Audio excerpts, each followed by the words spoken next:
Hi guys, I Vini welcome to my channel. आज से मैं एक सीरीज शुरू कर रही हूँ जिसका नाम मन की बात है। उसमें मैं अपने पर्सनल लाइफ से रिलेटेड कुछ ऐसी चीजें आप लोगों के साथ शेयर करने वाली हूँ जिसका पर्पस अवेयरनेस क्रिएट करना है। तो हमारा आज का टॉपिक होगा माय पीसीओडी स्टोरी। क्या है, उसके साथ डील कैसे करना है और ऐसी बहुत सारी बातों के बारे में ब्रीफली हम इस वीडियो के एंड में देखेंगे। बट अभी मैं आपको इतना बताना चाहती हूँ बेसिक कि पीसीओडी एक ऐसी यंग वुमेन की हेल्थ कंडीशन है जिसमें उनका रिप्रोडक्टिव ऑर्गन जो ओवरीज होता है उसके अंदर बहुत सारी सिस्ट होती हैं, जिसकी वजह से पूरा सिस्टम एबनॉर्मली बिहेव करता है और उनके पीरियड्स मिस हो जाते हैं। हाँ, आज हम इस वीडियो में पीरियड्स के बारे में बात करेंगे और पीरियड्स का नाम सुन के ज्यादा लोगों को हाँ ही करने की जरूरत नहीं है, क्योंकि बहुत सारे अच्छे स्कूल्स में भी इवन बच्चों की प्यूबर्टी की जो एज होती है उससे पहले इस बारे में बात की जाती है, क्योंकि ये एक बहुत ही नेचुरल चीज है। इंस्टेड ऑफ हम पीरियड्स के टॉपिक को आज भी टैबू के तरह देखें और इस पे बात ना करें तो ये बहुत ही गलत होगा। हम 21st सेंचुरी में आज जी रहे हैं। 10 में से एक लड़की को पीसीओडी आज डिटेक्ट होता ही होता है। मैं भी एक पीसीओडी पेशेंट हूँ, इसलिए मैं अपनी स्टोरी आज आप लोगों के साथ शेयर करने वाली हूँ ताकि आप लोगों को भी अगर इस टाइप के कुछ भी सिम्टम्स हैं तो इस बारे में पता चल सके। मुझे पीरियड्स बहुत लेट स्टार्ट हुए थे। जो एज 12-13 होती है उसमें लड़कियों को पीरियड स्टार्ट होते हैं। मेरे को 16+ में जब मैं हो गई थी तब पीरियड स्टार्ट हुए थे। जब मैं अपनी मम्मी को ये चीज बोलती थी तो वो मेरे को यही बोलती थी, यही बोल के कंसोल करती थी कि उनको भी पीरियड्स बहुत लेट स्टार्ट हुए थे, तो इसमें कोई टेंशन वाली बात नहीं है। चलो, पीरियड्स 10th में स्टार्ट हो गए, उसके बाद फिर 2 महीने का गैप हो गया और फिर मुझे पीरियड्स आते थे और ऐसे ही कंटिन्यू रहता था। तब भी मैं अपनी मम्मी को बोलती थी कि हर महीने पीरियड्स नहीं आते हैं या 6 महीने का गैप हो जाता है, तो मुझे यही वो सेम चीज बोलती थी कि कोई बात नहीं, मेरे को भी 4-4, 5-5 महीने का गैप हो जाता था और मेरे भी पीरियड्स ऐसे ही मिस होते थे, इसमें कोई इश्यू नहीं है। आई थिंक यही सबसे बड़ी गलती है। ऐसा नहीं है, हर महीने पीरियड्स आने ही चाहिए, तभी लड़की हेल्दी होती है। पीरियड्स नहीं मिस होने चाहिए। ये एक बहुत बड़ा सिम्टम था मेरे पीसीओडी का, जो कि जल्दी डिटेक्ट हो सकता था बट हमें इस बारे में पता ही नहीं था। तो इस चीज को कोई भी प्लीज नॉर्मली ना लो और टाइम से आप लोग गायनी को रेफर करो। इसके बाद फिर 11th-12th में जब मैं आई तब सेम ऐसे ही चलता रहता था, पीरियड्स मिस हो जाते थे। बट और दूसरी बहुत सारी ऐसी चीजें होने लगी थी जो कि नोटिसेबल थी और थोड़ा सा डिप्रेस करने वाली भी थी, क्योंकि टीनेज बहुत ही सेंसिटिव होती है। मुझे पिंपल्स की बहुत ज्यादा प्रॉब्लम होने लग गई थी। पिंपल्स के साथ साथ मुझे अनवांटेड हेयर जो चिन के नीचे होते हैं वो बहुत ज्यादा मेरे लिए प्रॉब्लमेटिक थे। बाल बहुत ज्यादा गिरते थे। फिर हमने डिसाइड किया कि चलो एक होम्योपैथिक डॉक्टर को दिखाते हैं। मेरे होम टाउन में एक होम्योपैथिक डॉक्टर थे जिनके पास फिर मेरी मेडिसिन चली। तब तक मेरा पीसीओडी डिटेक्ट नहीं हुआ था, बस मेडिसिन चल रही थी पिंपल को कंट्रोल करने के लिए। तो 10 महीने लग गए, तब जाके मेरे पिंपल्स में कुछ थोड़ा बहुत फर्क दिखने लगा। फिर जैसे ही मेडिसिन बंद की वापस से पिंपल्स होने लग गए। मेरा होम टाउन मथुरा है और मेरे पापा दिल्ली में काम करते थे, तो उनकी एक कोलीग थी, की बहन होम्योपैथिक डॉक्टर थी दिल्ली में। ऑल द वे हम 3 घंटे ट्रेवल करके पापा और मैं वहां जाते थे पिंपल्स की दवाई लेने के लिए। पूरे 2 साल तक मेरा दवाई उनसे मैं खाती रही। तब हमें समझ में आ गया था कि ये प्रॉब्लम नॉर्मल सिर्फ पिंपल्स की नहीं है।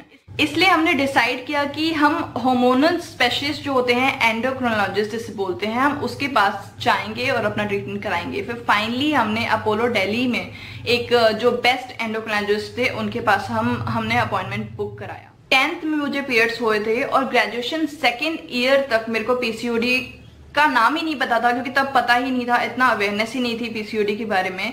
फाइनली ग्रेजुएशन का 2nd ईयर था जब हम अपोलो पहुंचे एंडोक्रिनोलॉजिस्ट के पास। फिर उन्होंने सारे टेस्ट कराए। उस टाइम पे वो टेस्ट बहुत एक्सपेंसिव थे। 8 से 9 हजार मेरे पूरे टेस्ट हुए थे, जिसमें मेरा पेल्विक अल्ट्रासाउंड और बहुत सारे हार्मोनल टेस्ट और दूसरे रेगुलर चेकअप्स भी थे। उससे फाइनली ये पीसीओडी टर्म मेरी लाइफ में आया। हमें पता चला कि ये टर्म भी होता है। जब मेरी ये प्रॉब्लम डिटेक्ट हो गई, रेगुलर चेकअप्स हो गए, तो उन्होंने मेडिसिन दी। मोस्टली कॉन्ट्रासेप्टिव जो है वही मेडिसिन होती है पीसीओडी की, ताकि आपके जो पीरियड्स है वो रेगुलर रहे। यहाँ पे मैं एक चीज क्लियर करना चाहूंगी कि कॉन्ट्रासेप्टिव का ऐसा कोई प्रूवन साइड इफेक्ट नहीं है, बट पीसीओडी पेशेंट को जो है कॉन्ट्रासेप्टिव ही दी जाती है एज ए मेडिसिन। 21 डेज तक हमें ये मेडिसिन खानी होती है और फिर 1 हफ्ते का जो गैप होता है उसमें 3-4 दिन के लिए हमें पीरियड्स आते हैं और फिर डे 2nd ऑफ पीरियड से नेक्स्ट पीरियड से हमें ये मेडिसिन दोबारा खानी होती है 21 डेज के लिए। ऐसे ये पूरा सर्कल हमें करना होता है और इससे हमारा जो सिस्टम है वो सिंथेटिकली वर्क करता है। मुझे एक पर्टिकुलर डाइट दी गई थी, मुझे लो जीआई वाले खाना खाना होता था। फिर मुझे कुछ एक्सरसाइजेस बोली गई थी। तो फाइनली इस हेल्थ कंडीशन के बारे में मुझे पता चला और मुझे ये सब चीजें फॉलो करनी थी। लाइफस्टाइल चेंजेस जिसे बोलते हैं वो अपने लाइफ में इंक्लूड करने थे ताकि मैं एक नॉर्मल लाइफ जी सकूं। क्योंकि तब तक मेरा फेस इतना ज्यादा खराब हो चुका था, पिंपल्स मेरे इतने ज्यादा थे फेस पे कि अगर मैं फेस क्लीन करके टाल भी टच कर लेती थी तो कभी कभी टाल पे ब्लड मार्क्स होते थे। इतने ज्यादा फेस पे पिंपल्स थे। पिंपल्स भी चलो चलता है, बट जो अनवांटेड हेयर होते हैं वो इतने ज्यादा हो चुके थे कि एक प्रॉपर बियर्ड आती थी मुझे, उस पर ब्लीचिंग 3-4 दिन ही टिकती थी। पूरी वैक्स करा लो तो और पिंपल्स चलते थे, तो वो बहुत बड़ी एक प्रॉब्लम बन गई थी। कॉलेज लाइफ में इतना ज्यादा ट्रॉल करते थे लोग, ट्रॉलिंग से तंग होके भी एक डिप्रेशन एंजाइटी टाइप का हो जाता है। तो फाइनली फिर अपोलो में मैं एक स्किन स्पेशलिस्ट के पास भी मेरे को रेफर किया गया, वहां पर गई। पिंपल्स की मेरी अलग मेडिसिन चलती थी और वो बहुत ही एक्सपेंसिव, लिटरली बहुत एक्सपेंसिव थी सब चीजें। पिंपल्स की मेडिसिन अलग चलती थी, 3-4 हजार के मेरे पिंपल्स की मेडिसिन आ जाती थी। फिर मुझे उन्होंने एडवाइस किया कि लेजर ट्रीटमेंट आप कराओ हेयर के लिए। मैंने 17 सिटिंग्स लेजर की कराई है, 2 टाइप की लेजर कराई है, बट मेरे को आज भी एक दिन छोड़ के एपिलेटर करना पड़ता है। मेरे को अनवांटेड हेयर में कोई भी डिफरेंस मेरे को नहीं आज तक मिला। पिंपल्स मेरे फिर भी थोड़े बहुत कभी कभी कंट्रोल में रहते हैं, कभी कभी कंट्रोल में नहीं रहते हैं। हेयर लॉस मुझे कभी होता है, कभी नहीं होता है। इट ऑल डिपेंड्स ऑफ कब मेरा लाइफस्टाइल थोड़ा हेल्दी चल रहा है, कब मैं मेडिसिन ले रही हूँ, मैं मेडिसिन नहीं ले रही हूँ, ये सब चीजों पर। यहाँ तक मैंने आपके साथ अपनी बेसिक स्टोरी शेयर करी थी। अब देखते हैं कि पीसीओडी होता क्या है, उसका ट्रीटमेंट क्या है, सिम्टम्स क्या है, उसके साथ डील कैसे करना है। मैंने ये कुछ पॉइंट्स लिखे हैं ताकि मैं कुछ भी भूलूं ना, तो मैं ये एक एक करके पढ़ने वाली हूँ, फिर इन पॉइंट्स पे बात करती हूँ। तो पीसीओडी होता क्या है? पीसीओडी की full form polycystic ovarian syndrome है। इसको पीसीओडी भी बोलते हैं, पॉलीसिस्टिक ओवरियन डिजीज।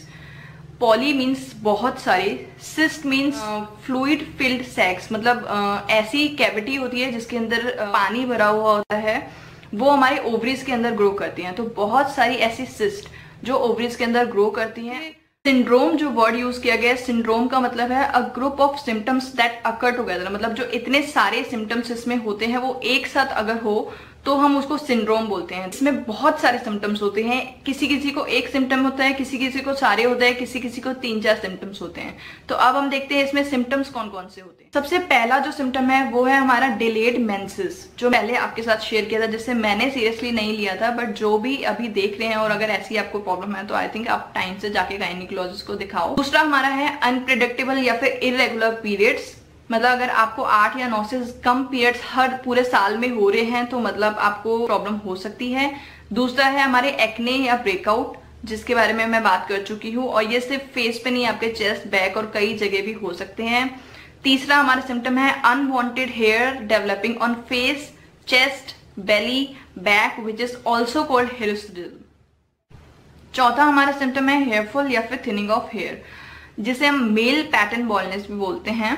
जनरली जो यहाँ के बाल होते हैं वो काफी पतले होने शुरू हो जाते हैं या फिर गिरने शुरू हो जाते हैं। मुझे अच्छे से याद है, मैं जब भी अपने वॉशरूम के से नहा के अपने हेयर वॉश करके निकलती थी तो एक पूरा इतना हेयर का एक शीट सा बिछ जाता था और बहुत ज्यादा मुझे हेयरफॉल था। फिफ्थ हमारा जो सिम्टम है वो है ओवरवेट। 40 to 85% लड़कियां जिन्हें पीसीओडी होता है वो वेट गेन कर लेती है और उन्हें वेट लॉस करने में बहुत दिक्कत होती है। इसका मतलब ये नहीं है कि पतली लड़कियों को पीसीओडी नहीं हो सकता। जैसे मैं भी काफी स्लिम थी बट स्टिल मुझे पीसीओडी था और मुझे सीवियर पीसीओडी। लोगों को एक बात और भी बता दूं कि एंडोक्राइनोलॉजिस्ट जो होते हैं वो जरूरी नहीं है कि सिर्फ हार्मोन्स के डॉक्टर होते हैं, वो डायबिटीज पेशेंट के भी एक्सपर्ट होते हैं। तो ये प्रॉब्लम जो हमारी हार्मोन की प्रॉब्लम है वो काफी कुछ डायबिटीज पेशेंट से मिलती है।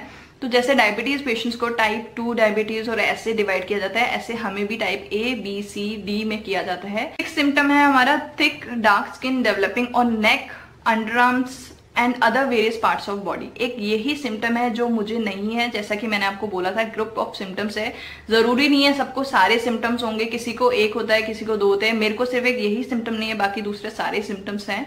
जो हमारा 7th सिम्टम है वो है पेल्विक पेन। जो हमारा पेल्विक एरिया होता है वहां पे हमें काफी सेंसेशन और पेन हमेशा रहता ही रहता है, हार्मोन्स क्योंकि हमारे ट्रिगर होते रहते हैं। 8th हमारा जो सिम्टम है वो है डिप्रेशन, एंजाइटी और मूड स्विंग्स। जब नॉर्मल लड़की को पीरियड्स ही आते हैं तभी बहुत मूड स्विंग्स और एंजाइटी, डिप्रेशन होता है। तो ऑब्वियसली इसमें तो आपका पूरा मंथ हार्मोन्स ट्रिगर होते हैं, तो इसमें आपको डिप्रेशन, एंजाइटी और इन सब चीजों के चांसेस ज्यादा होते हैं। 9th हमारा सिम्टम है स्लीप एपनिया, जिसे हम ऑब्स्ट्रक्टिव स्लीप एपनिया भी बोलते हैं। ये एक ऐसी कंडीशन है that causes repeated pauses in breathing during night which interrupt sleeps. मतलब 5 से 6 बार आप रात को उठते हो। अब मैं थोड़े से मेडिकल टर्म जो है आप लोगों के सामने लाना चाहूंगी इसको और क्लैरिफाई करने के लिए। ओवरीज जो कि विमेन का रिप्रोडक्टिव ऑर्गन होता है वो 2 हार्मोन प्रोड्यूस करता है, एक है एस्ट्रोजन और एक है प्रोजेस्टेरोन, जो कि मेंस्ट्रुअल साइकिल जो है वो रेगुलेट करते हैं। Ovaries also produce a small number of male hormone, मतलब लड़कियों के अंदर भी थोड़ा सा मेल हार्मोन होता है जिसे हम एंड्रोजन्स बोलते हैं। There are 3 hormones that plays major role in PCOD patients. पहला है प्रोजेस्टेरोन, जो मैंने अभी आपको बताया था। बॉडी में हमारी बॉडी इतना प्रोजेस्टेरोन ही नहीं बनाती है। जैसे मेरे प्रेगनेंसी में जो प्रॉब्लम थी, मेरे पूरे महीने मेरा एस्ट्रोजन हार्मोन बनता है, मेरा प्रोजेस्टेरोन बिल्कुल भी बनता ही नहीं था। दूसरा आता है हमारे एंड्रोजन्स, जिसके बारे में आपको मैंने बात की। जो मेल हार्मोन होता है वो कम होना चाहिए और वो बहुत ज्यादा होता है हमारे अंदर। तीसरा होता है इंसुलिन, जो कि डायबिटीज पेशेंट में भी होता है, जैसे मैंने आपको पहले बताया था। ये हार्मोन जो है बेसिकली ब्लड शुगर लेवल्स जो होते हैं हमारी बॉडी में उसको मैनेज करता है। But if you have PCOS your body might not react to insulin the way it should. अब हम इसका ट्रीटमेंट देखेंगे कि इसके ट्रीटमेंट्स क्या क्या है। सबसे पहला ट्रीटमेंट इसका अपना लाइफस्टाइल कंप्लीटली चेंज करना है। मतलब अगर आप जो भी अपना डाइट खा रहे हो आपको पूरी डाइट चेंज करनी है।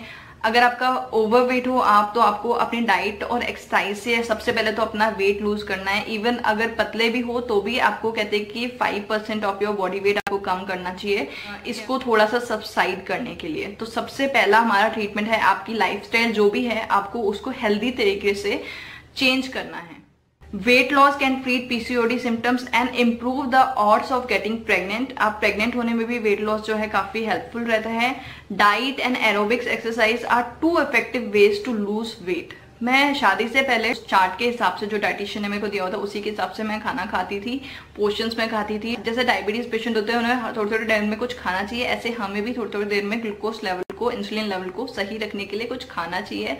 कॉलेज से 5 बजे आने के बाद भी मैं वॉक पे जरूर जाती थी। अगर वॉक पे नहीं जा सकती थी तो मैं आधे घंटे एक्सरसाइज डांस करके करती थी। दूसरा मेडिकल ट्रीटमेंट जो है वो है हमारा बर्थ कंट्रोल, जिसके बारे में मैं पहले भी बात कर चुकी हूँ कि मैंने भी काफी टाइम तक वो खाया है और कभी कभी अभी भी मैं लेती हूँ। जरूरी नहीं है आपके लिए जो सही है वो दूसरे के लिए सही है। मेरे लिए एक्सरसाइज, डाइट और मेडिसिन साथ साथ मैं खाती थी, तभी मेरा एकदम सही प्रोसेस चल रहा था। किसी को होम्योपैथिक सूट करती है, मुझे होम्योपैथिक बहुत सालों तक सूट नहीं करी थी। मुझे एलोपैथिक सूट कर रही है, बट अभी भी मैं कभी कभी खाती हूँ जब मुझे जरूरत लगती है। 3 मंथ का कोर्स करती हूँ, उसके बाद मैं बंद कर देती हूँ। तो जैसे आपके डॉक्टर्स आपको बोलते हैं आप उसी हिसाब से चलिए। थर्ड मेडिकल ट्रीटमेंट हमारा मेटफॉर्मिन होती है। Metformin is a drug use to treat type 2 diabetes.